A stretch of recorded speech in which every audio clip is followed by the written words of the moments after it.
السلام علیکم دوستو، میرا نام ہے وقاص اصغر اور آپ دیکھ رہے ہیں اصغر ٹی وی۔ معزز ناظرین، عالمی ادارہ صحت کے ڈائریکٹر جنرل ٹیڈرس نے کرونا وائرس سے پریشان دنیا کو خوشخبری سنا دی ہے۔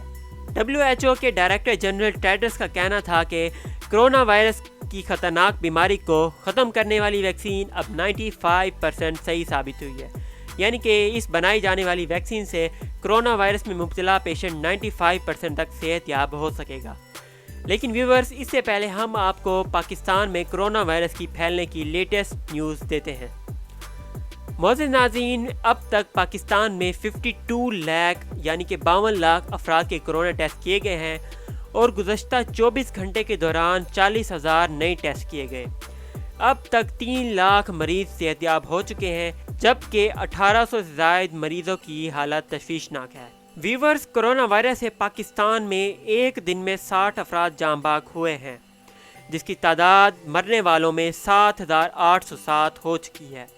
تفصیلات کے مطابق ورلڈ ہیلتھ آرگنائزیشن کے ڈائریکٹر جنرل ٹیڈرس نے پیغام جاری کرتے ہوئے کہا ہے کہ کرونا وائرس کی ویکسین کی تیز رفتاری سے تیاری کی جا رہی ہے اور یہ تاریخ کا سب سے بڑا کارنامہ ہے۔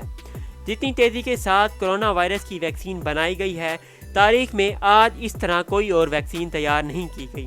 سائنٹیفک کمیونٹی نے ویکسین بنانے کے نئے معیارات متعارف کروا دیے ہیں اور جس طرح تیزی سے ویکسین بنائی گئی ہے، اس طرح اس کی تقسیم بھی تیزی سے کی جائے گی۔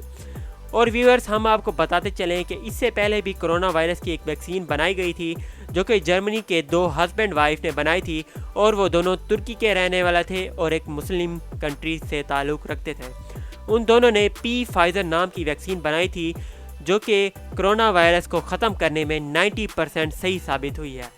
تو ویورز، یہ تھی ہماری آج کی ویڈیو اگر پسند آئے تو ویڈیو کو لائک کریں، کمنٹ کریں اور اس ویڈیو کو زیادہ سے زیادہ شیئر بھی کریں، اور میری نیکسٹ ویڈیو آنے تک اپنا اور اپنے پیارے دوستوں کا ضرور خیال رکھیں اور ماسک پہن کر باہر نکلیں، کیونکہ کرونا وائرس کی اب سیکنڈ ویو سٹارٹ ہونے والی ہے، جس سے کافی افراد اس میں مبتلا ہو سکتے ہیں۔ تو اپنا خیال رکھیں اور اپنے پیاروں کا ضرور خیال رکھیں۔